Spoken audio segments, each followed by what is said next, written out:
Welcome back to the Preacher Boys podcast. If it's your first time listening, my name is Eric Skwarczynski, and as a former member of an independent fundamental Baptist church, I spent the last 5 years shedding light on the dark side of the church, from the pulpits to the pews. Be sure to hit the subscribe button on this channel and check out the other videos that I've done, including interviews with authors, experts, and survivors who are exposing abuse in fundamentalist religious groups. Today, I'm breaking down 8 stories of criminal activity connected to Baptist churches throughout May 2025. At the end of the episode, I'll be sharing one story involving a New Age leader of an ayahuasca church in Florida that directly connects to one of my previous interviews. This episode is obviously going to be heavy and contain a lot of information, but we need to be honest about the sheer volume of these cases and discuss the commonality between them. The reality is that when I share news stories and interview survivors on this show, it's never about just one scandal. It's about the patterns surrounding them. On May 1st, Casey Ashton Phillips, a former youth group volunteer at Northwest Baptist Church in Gainesville, Florida, was charged with sexually abusing a girl when she was just 14 or 15. The survivor came forward in January of 2025 and was able to get Phillips to admit to the abuse through a series of Facebook messages. In these messages, he apologized and said he took advantage of her. He's currently being held on bond, and the case is ongoing. And less than a week later, another arrest, this time in Raleigh, North Carolina. On May 6th, Aaron Bradley, a children's pastor at Living Hope Raleigh, was arrested and charged with possessing child sexual abuse material. Living Hope Raleigh is an English-speaking ministry of First Korean Baptist Church of Raleigh. The church is affiliated with the Korean Southern Baptist Convention of America, the North Carolina Baptist State Convention, and the Raleigh Baptist Association. Investigators say that in March, Bradley sent a video through a messaging app that showed an unknown girl between the ages of 9 and 12 being sexually abused. According to the Biblical Recorder and WNCN, Bradley was arrested on Tuesday, May 6, when the Internet Crimes Against Children Task Force executed a search warrant at a local residence. He was charged with a second-degree felony count of sexual exploitation of a minor, and the investigation is ongoing, and law enforcement is currently examining his electronic devices. Then, back in Gainesville, Florida, on May 12th, news broke about Christopher Whitehead, the former pastor of Mount Olive Primitive Baptist Church. Whitehead, a 35-year-old father of 9, is currently awaiting trial for allegedly sexually assaulting a 15-year-old girl during a church anniversary gathering held at his home.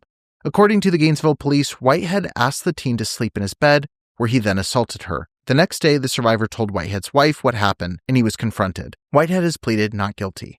Unfortunately, the problem doesn't just stop with these individual abusers I've covered so far. Many times, the entire church structure enables the abuse, which brings us to a major Southern Baptist megachurch in Houston. On May 14th, Champion Forest Baptist Church just quietly settled its second child sexual abuse lawsuit in less than a year. The most recent settlement involved 3 women who alleged that former youth pastor Timothy Geltema abused them when they were minors. Geltema is now serving a 5-year prison sentence on counts of sexual performance by a child, indecency with a child, and online solicitation of a minor. He pled guilty to sexually abusing about 25 girls. Survivors sued the church in April of 2024, seeking over $1 million in damages, and they accused Geltema of attempted rape, coercion, sending explicit messages, and soliciting nude photos. The lawsuit also accused the church leaders of negligence, isolating victims, and even tipping off Geltema to a police investigation that allowed him to destroy evidence. This case follows an earlier settlement from October 2024, where Sunday school teacher David Taylor was accused of beating and sexually assaulting a 4-year-old boy. That case was also settled out of court and paid through insurance. Champion Forest Baptist Church claims it had no say in the most recent settlement, which was again handled entirely by the insurance provider. The church is politically influential and closely tied to the Southern Baptist Convention, which has faced widespread criticism for its handling of sexual abuse cases. Notably, the senior pastor at Champion Forest Baptist Church, Jarrett Stevens, serves on the SBC's Abuse Reform Implementation Task Force. Stevens was not the senior pastor at the time the abuse took place. Just 5 days later after all of this, another story came out about Mooresville Christian School in Indiana. Jacob Wessel, a former robotics teacher, was fired in December 2024 for inappropriate texting, but when police got involved, the truth was far worse.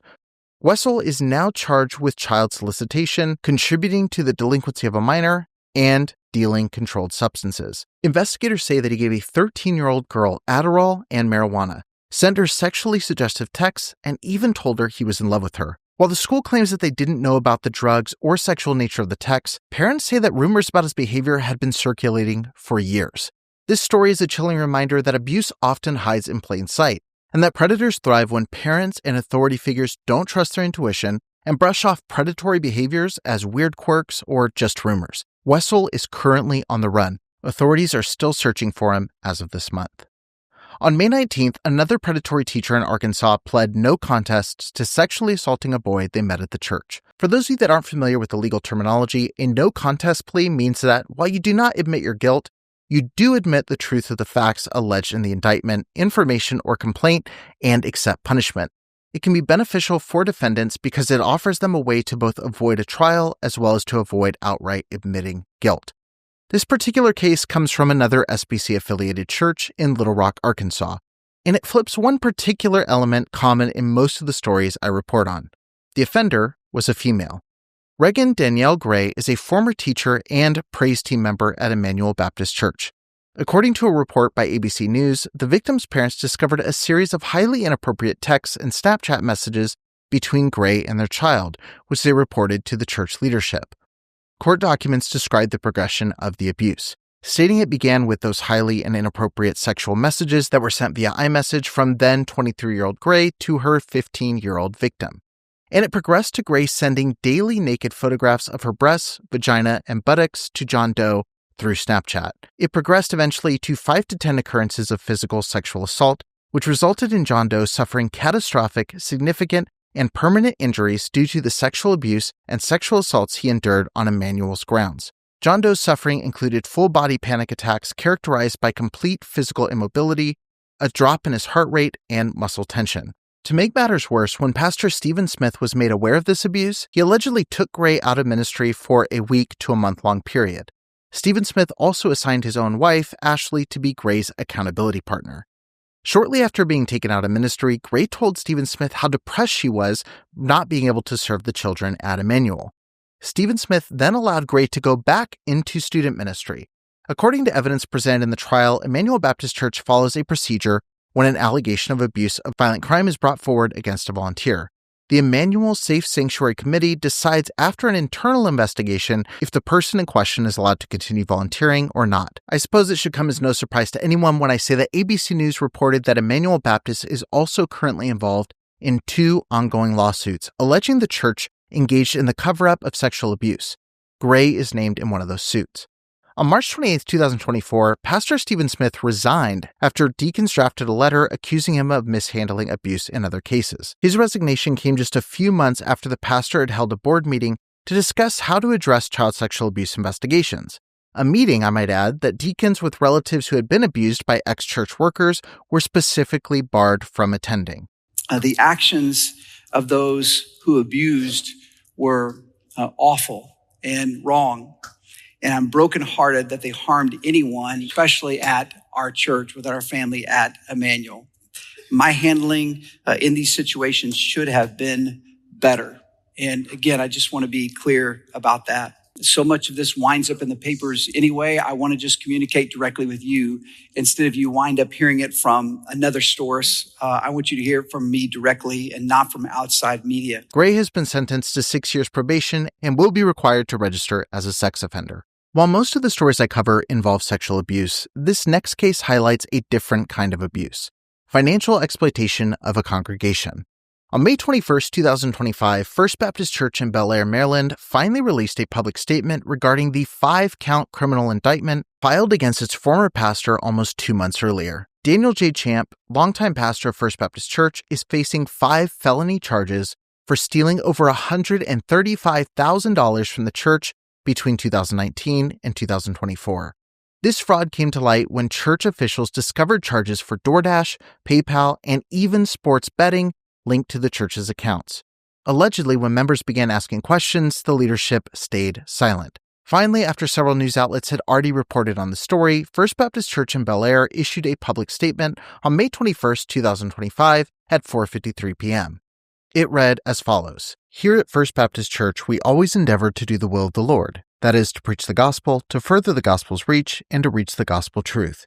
These are our focus." Members of the church were notified within days of the surfacing of the discrepancies. Alerting the authorities of discrepancies followed soon after. We believe in honesty and transparency. To respect the judicial process, we will not be further commenting on current events. Please pray for all involved and the Lord's strength, comfort, guidance, and will. Thank you. FBC Current Leadership. Champ has been removed from all church accounts and ordered to vacate the church-owned home. He's currently out on bond, awaiting his day in court. And this past week, on May 27th, we saw another case of failure to report abuse, this time in Florence County, South Carolina.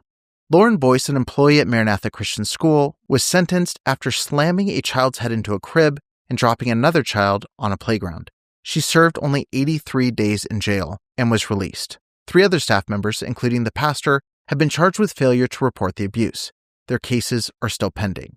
The lawsuit was filed last week by the parents of one of the victims in the Maranatha Christian School abuse case. It names Maranatha Christian School, Maranatha Child Care Center, First Free Will Baptist Church of Florence, which is the ministry that owns and operates the school and child care center, Lee Patrick, Lauren Boyce, Don Curvin, and Jessica Elmore. Florence County deputies arrested Boyce, Patrick, Curvin, and Elmore in February after an investigation found Boyce abused 2 students. Meanwhile, Patrick, Niven, and Elmore were accused of failing to report the abuse. This final story I want to bring to your attention comes from outside the Baptist world, but this story is still particularly relevant to listeners of the Preacher Boys podcast. This particular case did not take place in the month of May, but while researching some of these other arrests, I stumbled across a press release from February of 2025 that detailed a story involving a leader of a church I'd come across before. You may remember Beth White, who came on the show to share the story of escaping her abusive ex-husband, Justin White. After attending an ayahuasca church in Florida, he began claiming he was a spiritual being and that his body was inhabited by higher beings. This dangerous delusion culminated in Justin drugging his wife and children in an attempt to bring them into his twisted spiritual visions. Now, of course, you can listen to Beth's full story in her own words by going back to her episode, which I've linked to in the show notes. But one of the leaders of the ayahuasca church that he went to, Everett Chad Nelson, made national headlines after violently assaulting a sleeping, deaf passenger during a United Airlines flight. Nelson walked more than 20 rows down from his seat and began punching the victim in the face, breaking his nose and causing injuries that required months of recovery. He was restrained mid-flight by another passenger and arrested by the FBI upon landing. Nelson now faces up to 10 years in prison. Now look, I wish I could tell you that these stories are rare and that this was just a really bad month for churches everywhere. And I know there's a lot of people that believe that I, scraped the bottom of the barrel for some of these stories, but that's just not the case. Honestly, what I shared today isn't even all of it. I had to leave certain stories out for time. This was just a small glimpse into May 2025 for Baptist churches across the country. If that doesn't shake you, well, it should. I also want to just close with this. I know several of my listeners are pastors and church members, so if that's you, now's the time to really be questioning the system, standing with victims, and using your platform to help prevent this kind of abuse. Not just in your own church, but in the groups you're affiliated with too. But more broadly, just be aware, trust your intuition, and be an advocate for other survivors. Thank you so much for listening to this episode of the Preacher Boys podcast. Again, be sure to subscribe, and I'll see you in the next episode.